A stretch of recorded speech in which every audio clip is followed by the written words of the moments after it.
আসুন আমরা বাক্যের কাছে আসি। প্রকাশিত বাক্যে আমরা শুরু করেছিলাম যে আমরা জানি পাস্ট, প্রেজেন্ট অ্যান্ড ফিউচার। তো তিনটি বিষয় নিয়ে আমরা আলাপ করব। এখন প্রেজেন্ট চলতেছে আমাদের চার্চের যুগ, 7টি মণ্ডলী দিয়ে এই পৃথিবীর চার্চের যে পরিত্রাণের যুগ সেটি সমাপ্ত হবে। আর এখন আমরা আলাপ করব প্রকাশিত বাক্য 3 অধ্যায় সার্দিস্ত মণ্ডলী বা সার্ডিস চার্চ, যেটা রিমন্যান্ট ধ্বংসাবশেষ, সেই সার্দিস্ত মণ্ডলীর বিষয়ে আমরা আলাপ করব, যার সময়কাল ধরা হয়েছে 1517 খ্রিস্টাব্দ থেকে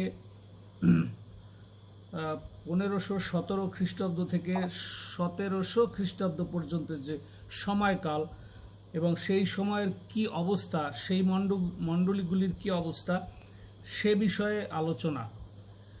আসুন আমরা পাঠ করি। আর সার্দিস্ত মণ্ডলীর দূতকে লিখো, যিশু বলতেছে এবং যিশুর কথা, যিনি ঈশ্বরের সপ্ত আত্মা এবং সপ্ত তারা ধারণ করেন, তিনি এই কথা কহেন। মানে যীশু খ্রিস্ট নিজে বলতেছে দূতদের কাছে, দূতরা যোহনের কাছে, এবং যোহন সেগুলি লিখতেছে। আমি জানি তোমার কার্য সকল, তোমার জীবন নামমাত্র, তুমি মৃত, জাগ্রত হও এবং অবশিষ্ট যে সকল বিষয় মৃতকল্প হইল তাহা সুস্থির করো, কেননা আমি তোমার কোনো কার্য আমার ঈশ্বরের সাক্ষাতে সিদ্ধ দেখি নাই। মানে উপরে যে 7 মণ্ডলীর 7 স্বর্গদূত রয়েছে, সেই স্বর্গদূতদের মধ্যে দিয়ে যিশু নিজে এই কথা বলেছে যে তোমাদের অবস্থা অত্যন্ত খারাপ, মৃত মানুষের মতন, তোমরা মৃত, জাগ্রত হও, তোমাদের ভিতর কোনো কাজ ভালো দেখতেছি না। এই ভৎসনা করা হয়েছে এই মণ্ডলীর যুগকে। তার মানে কেন বলা হয়েছে, সেখানে কি ছিল? 3 পদ, অতএব তুমি স্মরণ করো কিরূপে প্রাপ্ত হইয়াছ ও শুনিয়াছ। সুতরাং তোমার জন্য একটি বিষয় হলো যে এই যে সুসমাচার বা আমার রক্তের যে পবিত্র রক্তের যে সুসমাচার এবং আমার যে পরিত্রাণের ভালোবাসা তোমাদের প্রতি আমি রেখেছি, সেটাকে তুমি একটু আবার স্মরণ করো, কারণ তোমার অবস্থা অত্যন্ত খারাপ। কিভাবে তুমি পেয়েছিলে সেটা স্মরণ করো এবং যা বলা হয়েছিল তা পালন করো, আর তাহা পালন করো এবং মন ফিরাও। যদি জাগ্রত না হও তবে আমি চোরের ন্যায় আসিব এবং কোন দণ্ডে তোমার নিকটে আসিব তাহা তুমি জানিতে পারিবে না। তথাপি মানে খুবই তাদেরকে সতর্ক করা হয়েছে, এবং যখন হঠাৎ করে র্যাপচারের সময় যিশু আসবে, তখন এই লোকগুলির যারা ঈশ্বরের প্রথম ভালোবাসাকে অবজ্ঞা করেছে তারা বিপদে পড়ে যাবে, তারা স্বর্গীয় রাজ্যে যেতে পারবে না। 4 পদ, তথাপি সার্দিতে তোমার এমন কয়েকজন লোক আছে যাহারা আপন আপন বস্ত্র মলিন করে নাই, তাহারা শুক্ল পরিচ্ছদে আমার সহিত গমনাগমন করিবে। ফিউচার টেন্স, এগুলি দেখার বিষয়। এখন বলছে এই যে অবস্থা, এই অবস্থার মধ্যেও তোমার এইখানে কয়েকজন সাধু আছে যারা আপন বস্ত্র মলিন করে নাই, তাহারা শুক্ল পরিচ্ছদে আমার সহিত গমনাগমন করিবে, কেননা তাহারা যোগ্য। কি অদ্ভুত কথা! তাহলে গমনাগমন করিবে ফিউচার টেন্স, তার মানে কি এই চার্চের যুগ যখন শেষ হয়ে যাবে, র্যাপচারের মধ্য দিয়ে তারা উঠবে। শুক্ল পরিচ্ছদে মানে কি? গ্লোরিফাইড বডি তারা পাবে এবং যিশুর সঙ্গে তারা গমনাগমন করিবে। বিশাল ব্যাপার। নতুন দেহে, তার মানে বছর হলো নতুন দেহে, গ্লোরিফাইড বডি, যেটা র্যাপচারের সময় বিশ্বাসী মৃত হোক আর জীবিত হোক, প্রথম তুরিধ্বনি এবং দ্বিতীয় তড়িৎধ্বনি, প্রথম তড়িৎধ্বনিতে মৃতরা কবর ফেটে উঠে যাবে, আর দ্বিতীয় তড়িৎধ্বনিতে জীবিতরা চলে যাবে। তো এইখানে এমন কিছু সাধু আছে যারা সেই সুযোগ পাবে। অদ্ভুত। যে জয় করে সে তদ্রূপ শুক্ল বস্ত্র পরিহিত হইবে, ফিউচার টেন্স আসতেছে, এবং আমি তাহার নাম কোনো ক্রমে জীবন পুস্তক হইতে মুছিয়া ফেলিব না। আবার সেই জীবন পুস্তক আসছে। যারা জয় করে, যারা যিশুর রক্তে বিশ্বাস করে বর্ন অ্যাগেইন হয়, তাদের নাম জীবন পুস্তকে লিখিত অলরেডি হয়ে যায়। এই জীবন পুস্তক থেকে তাদের কেউ মুছতে পারে না। কিন্তু আমার পিতার সাক্ষাতে ও তাহার দূতগণের সাক্ষাতে তাহার নাম স্বীকার করিব। তার মানে যিশু সেখানে প্রোক্লামেশন, তাদের নাম কল করা হবে, তাদেরকে বিশেষ কি বলা যায়, পুরস্কারে পুরস্কৃত করা হবে। যাহার কর্ণ আছে সে শুনুক আত্মামণ্ডলীগণকে কি কহিতেছে। এই গেল সার্দিস মণ্ডলীর অবস্থা। তার মানে প্রথম যোহনে আমরা দেখব 5 অধ্যায় 4 থেকে 5 পদে যে যিশু যে ঈশ্বরের পুত্র, যিশু যে ঈশ্বর থেকে বেরিয়ে এসে মানুষ বেশে মেষ হিসাবে আমাদের রক্ত পরিশুদ্ধ করার জন্য যে যিশু এসেছে, এটা পরিপূর্ণভাবে বিশ্বাস করে যে তাকে গ্রহণ করে সেই জগৎকে জয় করে, মানে সে বর্ন অ্যাগেইন হয়, মানে সে পরিত্রাণ পায়। এবং যাকব 1 অধ্যায় 12 পদেও সেভাবে বলা আছে যে যিশুতে বিশ্বাসী যারা হত্যা হয়েছে তারা সবাই ক্রাউন অফ লাইফ, জীবন পুস্তকে সেই জীবন মুকুট তারা পাবে, এবং যিশু তাদের নাম ঈশ্বরের সম্মুখে প্রকাশ করবে। বিশাল ব্যাপার যখন নতুন জেরুজালেম আসবে তখন, এবং এটা মিলেনিয়ামের সময় হবে, এখন নয়। র্যাপচারে চলে গেছে তখনও নয়, কিন্তু মিলেনিয়ামের সময়, নতুন পৃথিবীতে 1000 ইয়ার্সের সময় এই ঘটনাগুলি ঘটবে, এই পুরস্কারগুলি তারা ব্যবহার করতে পারবে। এই জন্য বলছে যে দেখো, তোমার মণ্ডলীগতভাবে তোমার যে অবস্থা, তোমার জীবন একদম নামমাত্র, তুমি মৃত, কোনো কাজই তোমার সিদ্ধ না মণ্ডলিকভাবে তুমি যা করতেছো। তার মানে কোন মণ্ডলী সেটা বুঝতে হবে আমাদের। ওই সময় আপনি যদি হিস্ট্রি দেখেন তখন বুঝতে পারবেন রিফরমেশন, ক্যাথলিক, এদের যে প্রভাব, বিশাল প্রভাব, সেখান থেকে বেরিয়ে আসা কারো সাধ্য নেই, এবং সাধুরা সেখানে হত্যা হয়েছে, তাদেরকে মারা হয়েছে। তারপরেও সেই যুগের মধ্যে যারা প্রোটেস্ট করে বেঁচে ছিল এবং ঈশ্বরের পক্ষে কাজ করেছে, তার 2-1 নাম আমরা বলি।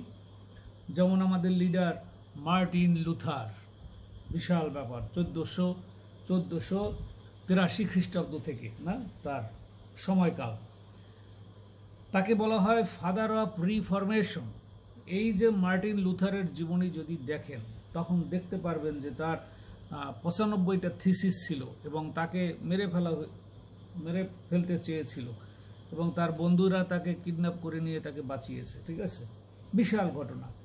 তারপরে সে জন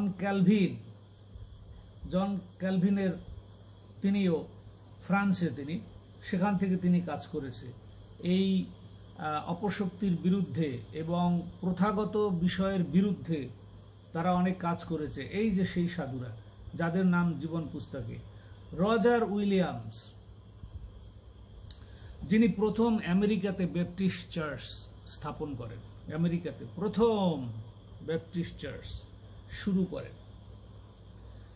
সে কি করছে যে স্টেট রিলিজিয়ন রোমে, এবং রোমে কি হয়েছে আপনারা হয়তো জানবেন ইতিহাস খুঁজলে, যে যীশু খ্রিস্টকে যখন ওখানে চার্চ প্রতিষ্ঠিত হয় তখন যীশুকে ওইখানের পার্লামেন্টে যীশুকে তারা দেবতা হিসেবে অ্যাকসেপ্ট করে।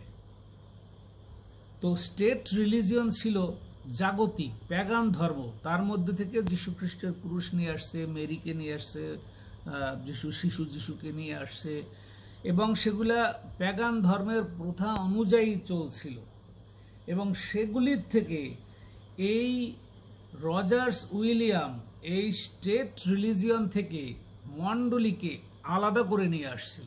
বিশাল ব্যাপার, অনেক কাজ করেছে, দৃঢ় বিশ্বাস ছিল তাদের। এই দৃঢ় বিশ্বাস সমান সমান হইল জয় করা। যারা জয় করে তার মানে যীশু খ্রিস্টের প্রতি দৃঢ় বিশ্বাস। এই জন্য বলা হয়েছে যে জয় করে বা বর্ন অ্যাগেইন তার নাম শুধুমাত্র জীবন পুস্তকে লেখা থাকবে। এবার আমরা যাব ফিলাডেলফিয়া মণ্ডলী, 6 নম্বর মণ্ডলীতে চলে আসব। ফিলাডেলফিয়া মণ্ডলীতে যিশু কি বলতে চেয়েছেন? আর ফিলাডেলফিয়াস্থ মণ্ডলীর দূতকে লিখো, যিনি পবিত্র, যিনি সত্যময়, যিনি দাউদের চাবি ধারণ করেন, মানে যিশু খ্রিস্ট, যিশুই চাবি, আবার দাউদের চাবি ধারণ করে, মানে দাউদও যিশুর প্রতীক কিন্তু এখানে, ঠিক আছে। তিনি খুলিলে কেহ রুদ্ধ করে না, ও রুদ্ধ করিলে কেহ খুলে না, মানে সর্বশক্তিমান। তিনি এই কথা কহেন, আমি জানি তোমার কার্য সকল, দেখো আমি তোমার সম্মুখে এক খোলা দ্বার রাখিলাম, তাহা রুদ্ধ করিতে কাহারও সাধ্য নাই। তার মানে তারা অলরেডি অ্যানয়েন্টেড, চুজেন, তারা অলরেডি মনোনীত। কেননা তোমার কিঞ্চিত শক্তি আছে, আর তুমি আমার বাক্য পালন করিয়াছ, আর আমার নাম অস্বীকার করো নাই। তোমার কিঞ্চিত আছে, সেই কিঞ্চিত দিয়ে তুমি দৃঢ়ভাবে দাঁড়িয়ে আছো, এবং আমার পক্ষে তুমি সর্বত কাজ করে যাচ্ছ। সুতরাং দেখো, শয়তানের সমাজের যে লোকেরা আপনাদিগকে জিহুদি বলিলেও জিহুদি নয়, কিন্তু মিথ্যা কথা বলে, তাহাদের কোন কোন লোককে ইহাই দিব, দেখো আমি তোমার চরণ সমীপে তাহাদিগকে উপস্থিত করিয়া প্রণিপাত করাইব, ফিউচার টেন্স, এবং তাহারা জানিতে পারিবে যে, ফিউচার টেন্স, আমি তোমাকে প্রেম করিয়াছি। এখন এখানে বলা আছে যে এই কালের, এই সময়ের যে সাধুগুলি এত বিনম্র, এত স্যাক্রিফাইস, এত কষ্ট, এত পরিশ্রম, কিন্তু যিশুর শিক্ষাকে তারা কোনোভাবেই ছাড়ে নাই। যত অত্যাচারী আসুক না কেন, তাদের যে কিঞ্চিত অনুদান ঈশ্বরের থেকে আসছে, সেইটা দিয়েই তারা টিকে ছিল। কিন্তু এখন যিশু প্রতিজ্ঞা করতেছে, এই যে সমাজ, শয়তানের যে সমাজ, তার মানে শয়তানের সমাজ একটা আছে, ডেঞ্জারাস। এমনকি জিহুদি জাতির মধ্যেও যারা জিহুদি নয়, তারা এসে বলতেছে আমরাও জিহুদি, আমরা তোমাদের অংশী, আমরা তোমাদের ভাই বন্ধু, এই বলে মন্দতা তাদের ভিতর ঢুকিয়ে দিয়েছে।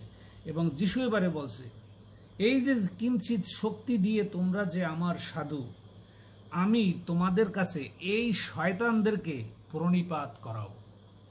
তার মানে কি, এই শয়তানকে পরাজিত করে সম্পূর্ণভাবে, তার মানে বিচারের সময় তারা থাকবে, এবং শয়তান গিয়ে সেখানে হা পড়ে থাকবে, আর সাধুরা তখন হাসবে, কিরে শয়তান, কি অবস্থা এখন তোমার? এবং শয়তান উদ্ধার তো আর পাবে না, সে সেখানে শুধুমাত্র বিচারিত হবে অনন্ত নরকে যাবার জন্য। এবার আমরা 3:10 পদে আসি। তুমি আমার ধৈর্যের কথা রক্ষা করিয়াছ, এই কারণ আমিও তোমাকে সেই পরীক্ষাকাল হইতে রক্ষা করিব, ফিউচার টেন্স। পরীক্ষাকালটা আসতেছে, এই চার্চের এইজ, যুগ, র্যাপচারের পরে এই পরীক্ষাকাল আসতেছে, যাহা পৃথিবী নিবাসীদের পরীক্ষা করিবার জন্য সমস্ত জগতে উপস্থিত হইবে। এই পৃথিবীর প্রতিটা কর্নারে, প্রতিটি স্থানে, প্রতিটি রাজপ্রাসাদে, প্রতিটি কুঠিরে সেই যাতনা উপস্থিত হইবে, কেউ ঠেকাইতে পারবে না। তাই যিশু বলছে, আমি শীঘ্র আসিতেছি, 11 পদে, তোমার যাহা আছে তাহা দৃঢ়রূপে ধারণ করো। এই সাধুদেরকে বলছে যে you are correct, you are doing the best, আমি তোমার পক্ষে আছি। দৃঢ়রূপে ধারণ করো, যেন কেহ তোমার মুকুট হরণ না করে। 12 পদে, যে জয় করে তাহাকে আমি আমার ঈশ্বরের মন্দিরে স্তম্ভ স্বরূপ করিব। বিশাল ব্যাপার, পিলার অফ দ্যাট বিগ, কি বলা যায়, ঈশ্বরের মন্দির যেটাকে বলি আমরা, নিউ জেরুজালেম উইল কাম, এবং সে আর কখনো তথা হইতে বাহিরে যাইবে না। এই মন্দির, বিশাল মন্দির, কত? 15 মাইল, 15 মাইল, 15 মাইল, 15 মাইল, বিশাল স্বর্ণের মন্দির। তুমি সেখানে স্তম্ভ হিসাবে থাকবে, কত বড় বিজয়! এবং তাহার উপরে আমার ঈশ্বরের নাম লিখিব। এই সব সাধুদের উপরে আমি নাম লিখব, আমার নাম লিখব, এবং আমার ঈশ্বরের নগরী, যে নূতন জেরুজালেম, স্বর্গ হইতে আমার ঈশ্বরের নিকট হইতে নামিয়া আসিবে তাহার নাম, এবং আমার নূতন নাম লিখিব, যাহার কর্ণ আছে সে শুনুক আত্মামণ্ডলীগণকে কি কহিতেছে। ভিক্টরি, ভিক্টরি ওভার ভিক্টরি, বিশাল ব্যাপার। ভয়েস অফ জিসাস ক্রাইস্ট, তিনি নিজে এই কথা বলছে যে এই সময়কালে যে সাধুরা, তোমরা যে গোপনে আন্ডারগ্রাউন্ড যে চার্চ, সেগুলিকে যে তোমরা চালিয়ে রাখছো এই মহাবিপদের সময়, তোমরাই ধন্য, তোমাদেরকে আমি বিজয়ী করব, জীবন মুকুট দেব। এখন এই সময়কালে তাদেরকে কখন আসলে দেবে, বিষয়টা দেবে কিন্তু মিলেনিয়ামে গিয়ে, নট রাইট নাও। র্যাপচারে তারা যাবে এবং যিশুর 1000 বছর রাজত্ব শুরু হবে, পুরস্কারটা সেখানে হবে। এই সময়ের বিশেষ লিডার, অনেক বড় বড় লিডার, আহারে প্রত্যেকটা লিডার জায়ান্ট, ঈশ্বরের পক্ষে একদম মহাবীর তারা। যেমন জোনাথন এডওয়ার্ডস, তিনি একজন পালক ছিলেন, থিওলজিয়ান ছিলেন, তিনি আমেরিকান, ঠিক আছে। 1703 খ্রিস্টাব্দ থেকে তার জীবনকাল শুরু হয়, এবং সে একজন ইংলিশ ক্লার্জিম্যান, ঠিক আছে, এই জোনাথন এডওয়ার্ড। তারপরে আসলো জন ওয়েলেসলি, 1703 খ্রিস্টাব্দ থেকে তার জীবনকাল।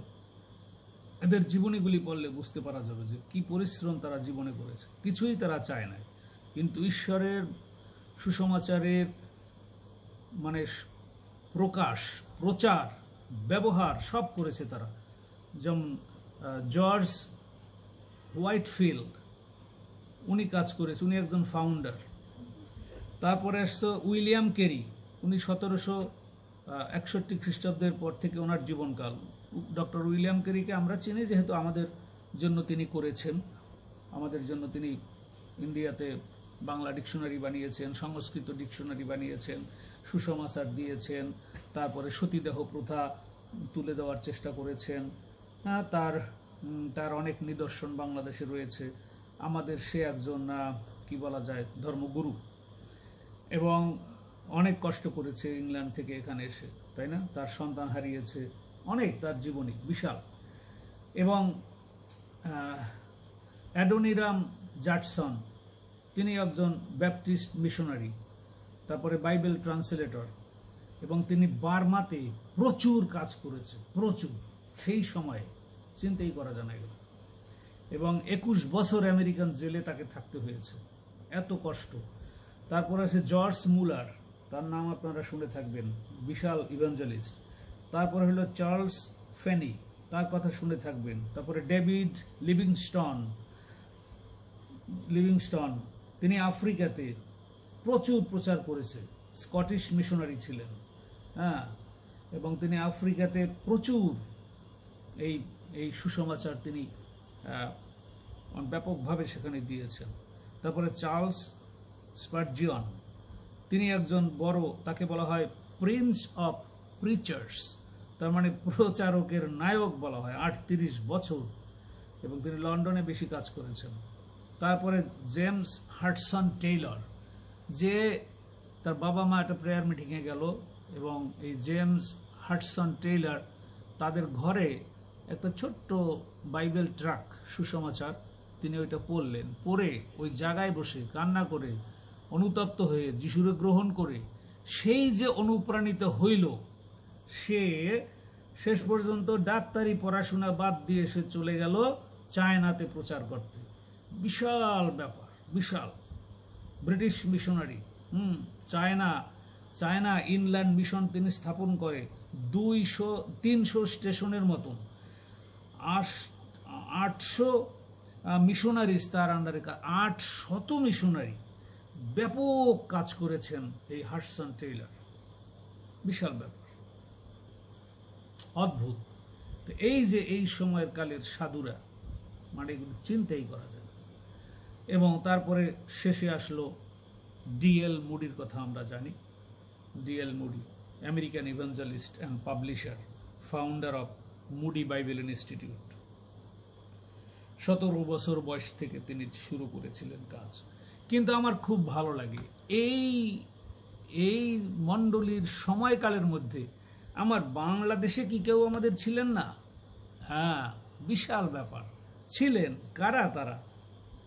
এই দেখেন, এটি হলো কোন সাল থেকে শুরু করে ফিলাডেলফিয়া মণ্ডলী 1700 থেকে হ্যাঁ ফিলাডেলফিয়া 1700 সাল থেকে 1900 সাল পর্যন্ত যারা যারা ছিল একদম ব্যতিক্রম ধর্মী সাধু।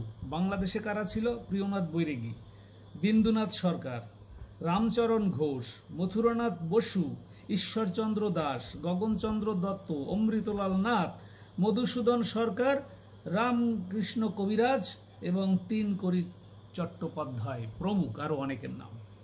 আমার খুব ভালো লাগছে যে এই যুগে আমাদের সাধুরাও একদম নির্ভেজাল সাধু। তারা কোনো খাওয়া পড়ার চিন্তা আর ধনী হওয়ার চিন্তা তারা করে নাই। তারা একদম যিশুর পক্ষে কাজ করে গেছে। এবারে আমরা আসি লায়েদিসিয়া মণ্ডলী, অর্থাৎ লাইদিয়াকস্ত মণ্ডলী, মোর দ্যান ডেঞ্জার। সেই মণ্ডলী দিয়ে আমরা চার্চের মণ্ডলীর যুগ শেষ করতে চাই। লাইদিয়াকস্ত মণ্ডলীর দূতকে লিখো,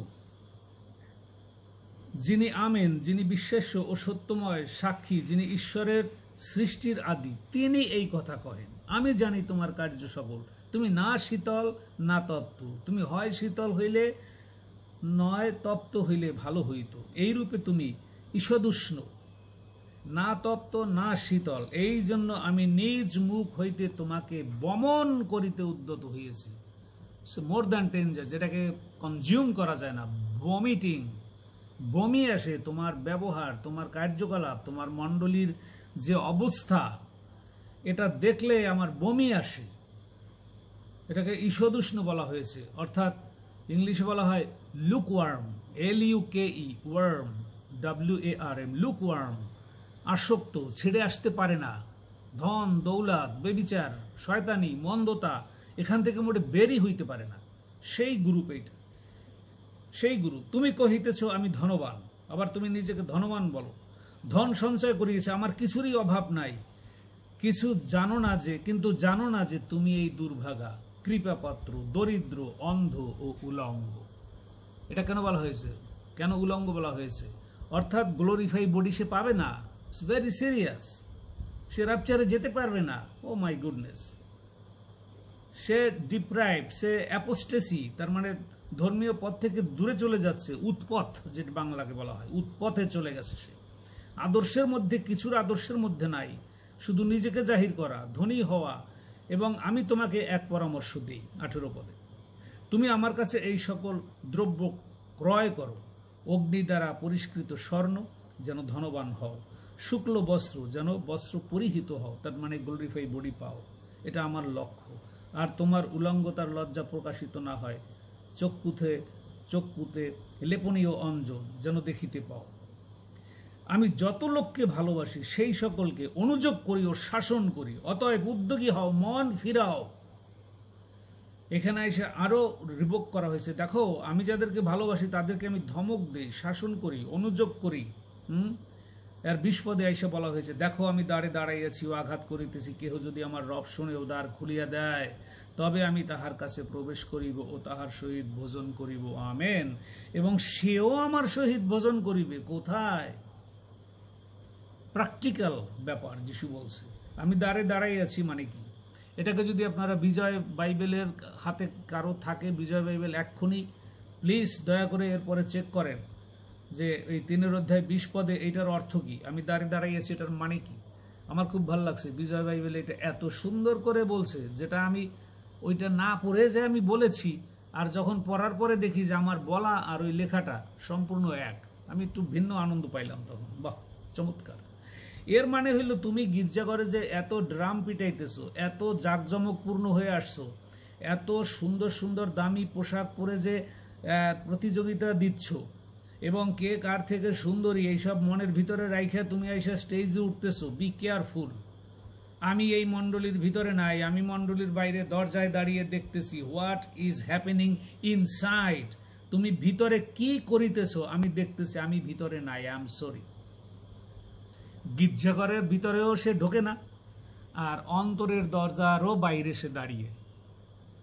কোন অন্তরেও, এটাও গির্জা, এই গির্জারও তিনি বাইরে দাঁড়িয়ে এইসব দেখতেছে যে what is happening in my heart, বিবেক আত্মা কি কি কাজ করে, হাউ ডেঞ্জার হি ইজ, এবং সে কতগুলি অন্যায়ের সাথে জড়িত। বি কেয়ারফুল, এখনো সময় আছে, আমি তোমার দ্বারে দাঁড়িয়ে আছি। যেমন ব্যক্তিগত হৃদয়টা হলো আসলে মণ্ডলী বা চার্চ, চার্চ বিল্ডিংটা আসলে চার্চ নয়, কিন্তু তারপরেও যে বিল্ডিং রয়েছে তারও বাইরে যিশু দাঁড়িয়ে দেখতেছে যে ভিতরের এই জাঁকজমকপূর্ণর কোনো কমতি নাই। সবাই ধনী, বড় বড় গাড়ি বাড়ির মালিক, তারা এসে এখানে কি সুন্দর উপাসনা করতেছে, but I am not there. যিশু বলছে আমি সেখানে নাই। সাবধান, 21 পদে, যে জয় করে তাহাকে আমার সহিত আমার সিংহাসনে বসিতে দিব। মানে টোটালি প্র্যাকটিক্যাল, দি বো future is coming in the millennium. তখন আমার সঙ্গে তারা, তোমরা বসবে, খাবে, উঠবে, দেখবে, এই মন্দিরে তোমরা থাকবে, তোমরা শয়তানের বিচার করবে। আমি নিজে জয় করি, যিশু বলছে আমি নিজে জয় করিয়াছি, যেমন আমি নিজে জয় করিয়াছি এবং আমার পিতার সহিত আমার সিংহাসনে বসিয়াছি, ঠিক সেইভাবে তুমিও আমার সিংহাসনে আমার পাশে বসতে পারবে, খাইতে পারবে, হাঁটতে পারবে, ঘুরতে পারবে। সেটা হলো 1000 ইয়ার মিলেনিয়াম টাইমে। সুতরাং যাহার কর্ণ আছে সে শুনুক আত্মা মণ্ডলীগণকে কি কহিতেছে। আমেন। খুবই কষ্টের বিষয়। এই লাইদিয়াকস্ত মণ্ডলী মানে হইল, এটার সময়কাল কি 1901 সাল থেকে র্যাপচার পর্যন্ত যাবে। এরপরে কোনো টাইম দেওয়া হয় না যে কোথায় গিয়ে সে ঠেকবে, কারণ যিশু বলছে আমি কখন নেমে আসবো আমি তোমাদের কাছে বলবো না, আমি আমার তারিখ বলবো না। এই জন্য 1901 সাল থেকে যে সমস্ত মণ্ডলীর যেভাবে ভুঁইফোড়ের মতন গজিয়ে উঠছে, যেখানে প্রকৃত পক্ষে পরিত্রাণের কথা, বর্ন অ্যাগেইন, নতুন জন্মের কথা সেখানে বলা হয় না, অন্য সব প্রচার আছে, সে বিষয়ে খুব কম এবং প্রতিযোগিতা ধনী। এই জন্য বলছে যে যিশু কমান্ড করছে যে দেখো, ধার্মিকতায় ধনী হওয়ার কথা তুমি ভাবো, ধার্মিকতার পুরস্কার তুমি পাবে, উজ্জ্বল সূচি মসিনা বস্ত্র তুমি পাবে, পবিত্রগণের ধর্মাচরণ তুমি প্র্যাকটিস করো। এই 3টি বিষয় জোর করে তিনি এখানে বলেছেন। এবং খ্রিস্ট দ্বারে আঘাত করতেছে, মানে আমাদেরকে বলতেছে যে বি কেয়ারফুল, তোমাদের এখনো সময় আছে, তোমরা পরিবর্তিত হও। এটি হলো মূল আলোচনা। এবং আমরা দেখব যে এই যে মডার্ন যে লুকওয়ার্ম, যে না শীতল না তপ্তর যুগ এখন চলতেছে। এই জন্য কিছু করার নাই, কারণ এটা মণ্ডলীর আস্তে আস্তে আমরা খারাপের দিকে যাচ্ছি, ঠিক আছে? এই জন্য কাউকে দোষ দেওয়ার কিছু নাই, শুধু আছে মানুষ যেন মানে পরিবর্তিত হয়, জাঁকজমকপূর্ণ জীবন থেকে বেরিয়ে আসে এবং খ্রিস্টের পবিত্রগণের ধর্মচারণ যেন তারা প্র্যাকটিস করে। কারণ বাবিলের শহরের যে শয়তানিক পূজা আশ্রা এবং শয়তানিক মণ্ডলী হাজার হাজার রয়েছে, ওরে বাপরে, এখনো 7000 ভাষার মধ্যে প্রায় 2500 ভাষার লোকরা এখনো বাইবেল অনুবাদ পায়নি। এখনো 85% হিন্দু, মুসলিম, বুদ্ধিস্ট বা অন্য ধর্মের লোকদের একজনও বন্ধু নাই যারা তাদের কাছে সময় সুযোগ মতো যিশুর পরিত্রাণের কথা বলবে। 85% হোল ওভার দ্য ওয়ার্ল্ড 85% লোকের কোনো বিশ্বাসী বন্ধু নাই, তো তারা শুনবে কিভাবে? সো সেই যুগের মধ্যে আমরা পড়েছি। মহাবিপদ, মহৎ বিপদ। এবং এই পর্যন্ত 19 বার গির্জা কথাটি, চার্চ কথাটি, মণ্ডলী কথাটি, এই 3 অধ্যায় পর্যন্ত 19 বার চার্চ চার্চ বলা হয়েছে। এরপরে আর নাই। তার মানে কি র্যাপচারে উঠে যাবে। আমরা 4 অধ্যায় যখন যাব তখন সে বিষয়গুলি নিয়ে আলাপ করতে পারবো। সো এইগুলি সব মিস্ট্রি এবং নিগূঢ় তত্ত্ব।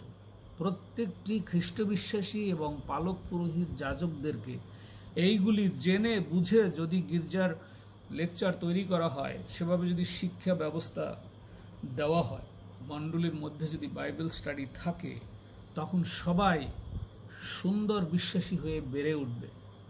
জীবন পুস্তকে তাদের নাম থাকবে এবং তখনই আমরা ঈশ্বরের অনুগ্রহ আশীর্বাদ আরও বেশি বেশি পাবো, যাতে ঈশ্বরের রাজ্যে আমরা একে অপরকে দেখতে পাই এবং একই উপাসনায় যিশুর উপাসনা আমরা করতে পারি সেই নতুন জেরুজালেমে। প্রভু আমাদেরকে আশীর্বাদ করুন, সবাই সুস্থ থাকেন, ভালো থাকেন। এরপরে আমরা প্রকাশিত বাক্য 4 অধ্যায় যাব। God bless you all. Thank you.